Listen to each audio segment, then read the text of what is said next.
नमस्कार जी, मेरा नाम उमाकांत है और मैं ज़िंदगी के बारे में बात करता हूँ।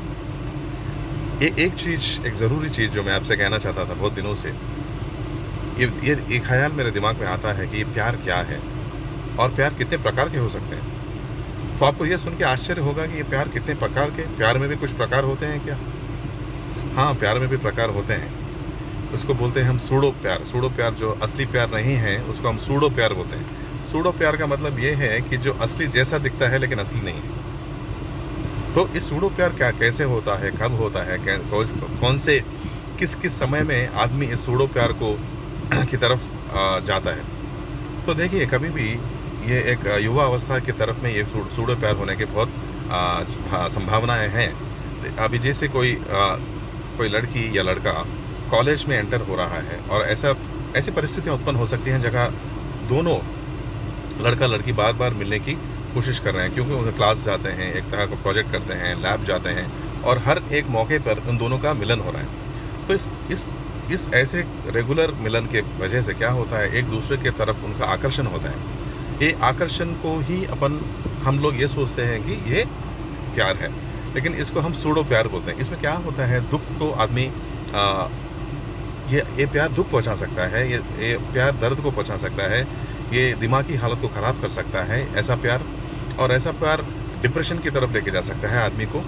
और ये दोनों को भी एक बहुत ही लो इमोशनल स्टेट में लेके जाने की संभावनाओं को कर सकता है, ऐसे स्थिति को ला सकता है, ऐसे परिस्थितियों को उत्पन्न कर सकता है। तो आप कभी भी ऐसे प्यार से आप समझिए कि ये क्या है, क्योंकि ये जीवन का मामला है। और कभी भी कोई भी व्यक्ति या इंसान, कोई भी लड़का या लड़की ऐसे प्यार में जब वो प्रवेश कर रहे हैं, तो एक बार आप सोच विचार करके इस रिलेशनशिप में, इस रिश्ते में प्रवेश करिए, क्योंकि ये आपको दुख ही देने वाला है। ऐसे प्यार का सक्सेस होने की संभावनाएं 5% से भी कम है और जो शादी में परिवर्तित हो सके। तो ये है पहला प्यार, जिसे हम कहते हैं सूडो प्यार। ठीक है, ये आप समझ गए होंगे। तो नेक्स्ट जो प्यार है जो मैं आपके बारे में बात करना चाह रहा हूँ कि ये कंपल्सिव प्यार। कंपल्सिव बोलो तो मजबूरी से आप किसी इंसान को प्यार कर रहे हैं, तो इसको हम कंपल्सिव प्यार बोलते हैं। तो अब कंपल्सिव प्यार तो क्या है, देखिए आप शादी करने जा रहे हैं, ओके, तो ऐसा सिचुएशन आएगा कि लड़का लड़की एक दूसरे को देखें, एक दूसरे से बात करें। और जनरली क्या होता है कंपल्सिव प्यार में, शादी के प्यार में, कि देखो हम लड़के की तरफ से बहुत से एट्रीब्यूट्स देखते हैं, बहुत से कैरेक्टरिस्टिक्स देखते हैं। जैसे एट्रीब्यूट्स का मतलब ये है कि लड़के का जॉब देखते हैं, नौकरी देखते हैं, लड़के का फैमिली बैकग्राउंड देखते हैं, उसका फैमिली की स्थिति क्या है देखते हैं। हम ये भी देखते हैं कि उसकी कमाई क्या है, ओके, लड़का दिखता कैसा है, ओके, लड़का के कोई गुण और स्वभाव के बारे में तो आजकल बहुत कम से लोग बात कर रहे हैं, लेकिन वो ज़्यादा हम इम्पोर्टेंस किसको दे रहे हैं, वो तो पैसे और फैमिली बैकग्राउंड, ये चीज़ हम बहुत सारा इम्पोर्टेंस दे रहे हैं। और लड़का भी लड़की की तरफ उसका खूबियत देखता है, जैसे बहुत से खूबियाँ देखने को पसंद करता है, जैसे जॉब है, क्वालिफिकेशन है, ओके, समाज में उनका कौन सा स्टेटस है और बहुत सी चीज़ें जिससे उसे फ़ायदा हो सके। तो ये बहुत से फैमिलीज, ये दोनों भी फैमिली क्या करते हैं, एक कपल को मिलाने के लिए फ़ायदों की तरफ ज़्यादा गौर करते हैं, फ़ायदों की तरफ इनका इशारा ज़्यादा होता है। लेकिन ये फ़ायदे की तरफ जब इशारा हो जाए तो ये विवाह की तरह नहीं, एक धंधे के जैसा हो जाता है, ये धंधा बन गया है। तो विवाह जब धंधा बन गया है तो इसमें जो पवित्रता है वो भी कम हो जाता है। देखिए, आप विवाह को बिज़नेस मत बनाइए। विवाह एक ट्रांसैक्शन नहीं है, एक ऐसा कोई चीज़ नहीं है, जो आप वस्तु नहीं है जो आप खरीद सके, एक कमोडिटी नहीं है। ये क्या है, ये दो दिलों को, रिश्तों को मिलाने के लिए एक संग्रह किया गया है, एक इंस्टीट्यूशन बनाया गया है अपने बड़ों के द्वारा। लेकिन आज के ज़माने में ये इंस्टीट्यूशन बेकार हो गया है। क्यों बोलो तो हम सब लोग इसमें खाली मुनाफा देख रहे हैं। जब मुनाफा देखते हैं तो ये व्यापार हो जाता है। तो ये आप समझने की कोशिश करिए। तो ये भी एक टाइप का कंपल्सिव ऑब्सेसिव लव है, जिसमें अपन कोई चीज़ों को, हम किसी चीज़ को पाने की कोशिश कर रहे हैं। ये जैसे ही ये ऐसे चीज़, ये जो हम एट्रीब्यूट्स जो बोल रहे हैं, जैसे उसका जॉब और उसकी कमाई और इसका इनकम और फैमिली बैकग्राउंड, जैसे ही ये कम हो जाता है, इनमें इमोशनल इम्बैलेंस हो जाता है।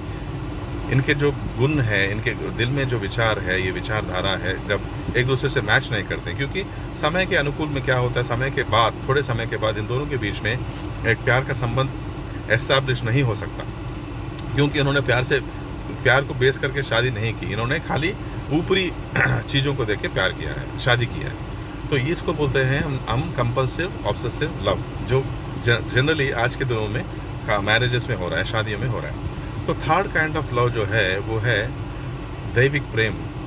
दैविक प्रेम ऐसा प्रेम है जो बहुत ही रेयर से किसी आदमी को मिल सकता है। तो कैसे आदमी को अब ऐसा दैविक प्रेम मिलेगा? कौन है ऐसा आदमी?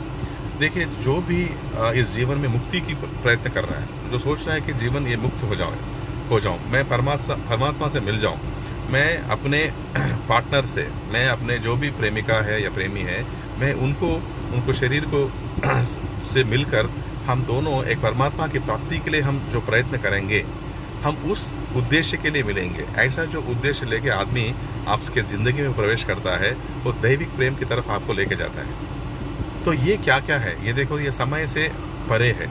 ऐसा प्रेम आपको समय से परे लेके जाएगा, और ऐसा प्रेम आपको एजलेस बनाएगा आपको, और ये ईगोलेस बनाएगा। आपका ये जो ईगो है उससे नहीं मिलेगा, आपका अहंकार उनके अहंकार से मर्ज हो जाएगा, मिल जाएगा एक ही तरफ, तो डिज़ोल्व हो जाएगा, पूरी तरह से घुल जाएगा।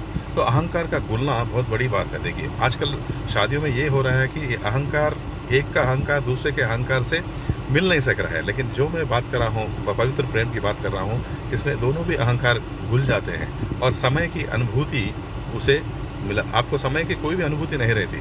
जब आप उस व्यक्ति के साथ या उस गर्ल के साथ आप जब समय बिताते हैं, तो आपको ये पता नहीं चलेगा कि समय जा रहा है, एक फ्लो में चले जाता है। तो उसको टाइमलेसनेस बोलते हैं। और आपके जो अहंकार की जो वृत्ति है वो भी आपको कंप्लीट की पूरी तरह से घुल जाएगा, और अहंकार चले जाएगा, समय चले जाएगा, और थॉटलेस आप पूरी तरह से ऐसी अवस्था में आ जाएंगे जब आपके दिमाग में कुछ भी तरह के विचार नहीं रहेंगे वैसे मुलाकात में। तो इसको हम कहते हैं कि डिवाइन लव, पवित्र प्रेम या ईश्वरीय प्रेम। सो ऐसा प्राप्ति करने का आपके पास एक चॉइस है, आपके पास एक सिलेक्शन ऑप्शन है। तो आप सोचिए, आपको क्या चाहिए ज़िंदगी में? मैरिज का रिलेशन चाहिए जो कंपल्सिव ऑब्सेसिव प्रेम है, या आपको सूडो लव चाहिए जो आपको शादी से पहले होता है, या आपको एक पवित्र प्रेम चाहिए जिससे आपकी उन्नति हो सके और आप ईश्वर के मार्ग में चल सके? ये तो चॉइस, ये ऑप्शन आपके पास ही है। आप सोचिए, विचार करिए, आपकी ज़िंदगी में आप क्या पाना चाहते हैं। सो मैं आपको उमाकांत रेड्डी ऐसे ही कुछ अच्छे विषयों के बारे में बात करूँगा, और हम प्रगति की ओर जाएंगे। सी यू वंस अगेन, बाय।